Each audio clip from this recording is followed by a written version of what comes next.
Jangan lupa like, komen, dan subscribe channel YouTube TVRI Bengkulu dan nyalakan lonceng notifikasinya.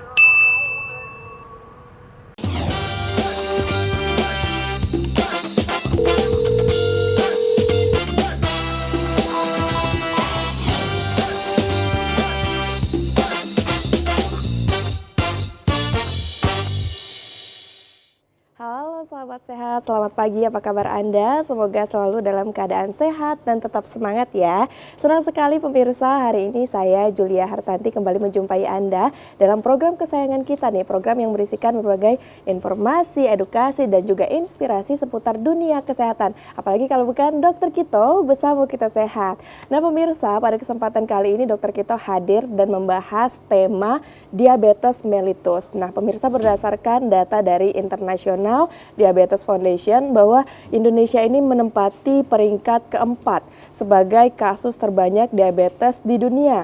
Nah pemirsa, pada kesempatan kali ini kita akan membahas karena memang berdasarkan data WHO di 2030 jika tidak ditangani kasus ini dengan baik maka diabetes ini di Indonesia akan begitu besar dan meningkat kasus diabetesnya. Nah pemirsa, saya mengajak Anda untuk bersama-sama mendiskusikan ini bersama dengan dua narasumber cantik kita, yaitu langsung saja kita sapa. Yang pertama ada Dokter Junia. Halo dokter. Halo. Bagaimana kabarnya dok? Alhamdulillah baik. Baik, sehat ya? Sehat. Cantik sekali hari ini, sepertinya dengan calon deba ini datang ya. Luar biasa. Bagaimana perjalanannya, lancar dok? Alhamdulillah lancar. Lancar ya. Nah Dokter Junia dan juga pemirsa di rumah, hari ini kita juga hadir dokter cantik kita nih. Baru pertama nih saya ketemu, langsung saja kita sapa Dokter Wenti. Halo dokter. Halo Mbak, iya. Bagaimana kabarnya dok? Alhamdulillah baik. Baik ya, perjalanan? Lancar. Lancar ya. Sedikit hujan. Sedikit hujan. Nah, Dokter Wenti dan juga Dokter Junia, kali ini kita membahas mengenai diabetes ini. Tapi kalau menurut data dari terbarunya ya 2021 IDF itu Indonesia menurun jadi urutan kelima. Jadi pertama ada di Cina, kemudian India, Pakistan naik, kemudian Amerika, baru Indonesia. Ini sudah ada penurunan ya dari tahun 2021. Tapi tentunya ini akan terus meningkat, katanya di 2030 akan menjadi membludak kalau misalnya tidak ditangani dengan baik. Tentunya hari ini kita akan membahas mengenai diabetes itu ya dok ya. Nah mungkin bisa langsung saja dok, sebelum kita ke materi di papan ya, mungkin bisa dijelaskan sedikit diabetes itu penyakit apa sih dok? Oke, diabetes itu sebenarnya penyakit metabolik ya.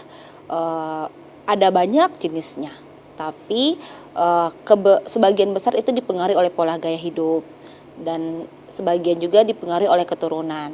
Jadi memang tidak lepas itu pola hidup dan keturunan itu kan lingkungan sekitar kita ya pengaruhnya. Dan itu kalau memang sudah terkena butuh penanganannya itu jangka panjang dan kontinu. Jadi memang banyak terjadi dan sering kita temui di masyarakat begitu. Harapan kita setelah acara ini masyarakat lebih tahu, terutama di Ramadanan ini ya, saya harus bagaimana, kalau saya DM harus bagaimana begitu. Baik, nah ini menarik ya dok ya, dan perlu sekali informasi yang edukatif untuk kita semua. Silakan dokter, mungkin siapa yang pertama boleh? Ya silakan Dokter Wenti. Slide ini. Ya boleh.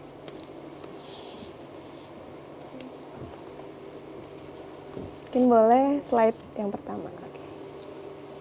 Oke, jadi langsung aja ya. Oke, jadi diabetes mellitus itu secara definisi, ini ya, dari WHO merupakan penyakit kronik metabolik yang ditandai dengan peningkatan kadar gula darah yang dapat merusak, ini tadi ada jantung, pembuluh darah, saraf, ginjal, dan juga mata ya. Nah, pada tahun 2019 itu sekitar 463 juta jiwa di dunia menderita diabetes dan diperkirakan tahun 2045 nanti akan naik lagi, bisa mencapai 700 juta jiwa di dunia. Dan 1,5 juta kematian itu diakibatkan oleh diabetes.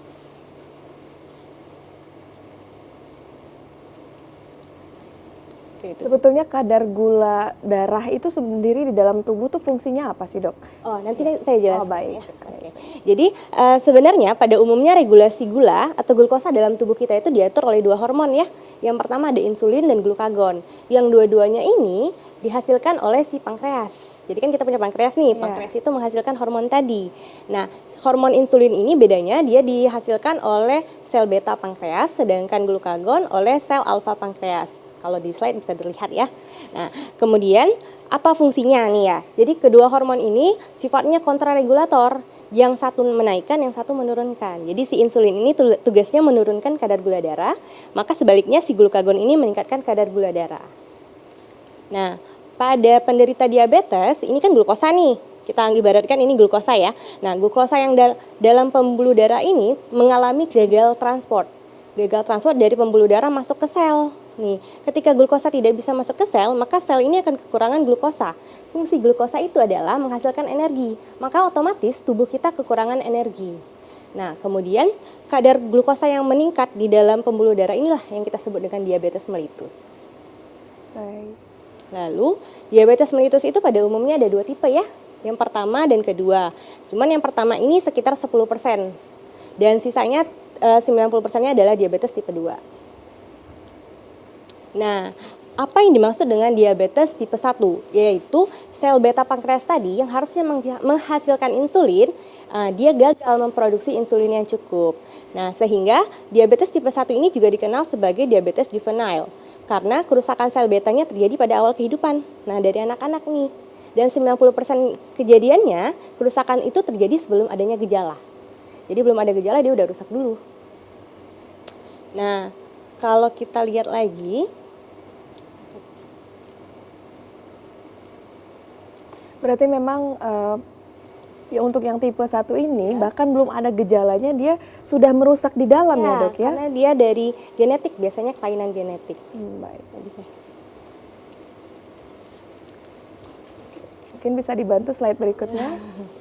Karena kalau tipe 1 ini dia genetik nih. Nanti saya jelaskan lagi bagaimana proses genetik itu ya. Mungkin sambil menunggu slide. Jadi si kelainan genetik ini dia karena si orangnya itu mempunyai kelainan genetik, maka self tolerance di sel T-nya itu tidak berkurang, maka si sel T-nya itu menyerang si beta pankreas tadi. Akhirnya beta pankreasnya rusak. Nah, ketika rusak itu tadi, dia akhirnya tidak bisa memproduksi insulin yang cukup. Ketika insulinnya tidak diproduksi yang cukup, maka kadar gulanya akan meningkat. Meningkat. Ya. Berarti memang salah satu faktornya atau penyebabnya itu dari genetik juga ya, Dok ya? Benar. Kalau untuk diabetes tipe 1, nah ini ya. Jadi, kelainan genetik ini tadi ya, kemudian menyebabkan self tolerance terhadap sel T-nya itu berkurang. Sel T akhirnya menyerang pankreas, ini pankreasnya ya. Nah, ketika diserang, terjadi kerusakan di sel betanya tadi. Nah, kegagalan produksi insulin. Akhirnya glukosa dalam darahnya meningkat. Oke, nah jadi kayak dibahas tadi ya Mbak ya. Jadi walaupun tubuhnya tidak bisa memproduksi insulin yang cukup, dia masih respon terhadap insulin. Maka untuk penata laksanaan utama dari diabetes tipe 1 itu adalah terapi insulin. Agar glukosa agar glukosanya dapat masuk ke dalam sel dan menghasilkan energi. Mungkin nanti lebih jelas dijelaskan oleh Dr. Junia ya. Oke, baik. Nah, untuk diabetes tipe 2 nih, apa bedanya ya? Jadi, kalau yang pertama tadi kan insulinnya yang diproduksi tidak cukup. Kalau ini sudah cukup, tapi ada tapinya nih. Tapi tidak bisa berikatan dengan reseptor sehingga glukosa tidak bisa masuk ke dalam sel. Kalau kita lihat nih di slide ya, ini insulin ya, ini pankreas tadi. Si pankreas ini kan menghasilkan insulin nih. Insulin ini harusnya masuk ke sini, ke reseptornya itu. Nah, tapi terjadi resistensi, dia tidak bisa berikatan. Otomatis si transport glukosa ini yang harus menjembatani glukosa di sini tidak bisa masuk. Nah, itulah menyebabkan si sel tadi glukosa tidak bisa menempel di sel. Nah ini Dok menarik kenapa kemudian dia tidak bisa masuk dan terhambat, itu nanti akan kita bahas usai jeda pariwara berikut ya Dok ya, menarik sekali. Nah pemirsa jangan kemana-mana, tetap bersama kami dalam Dokter Kito, bersama kita sehat.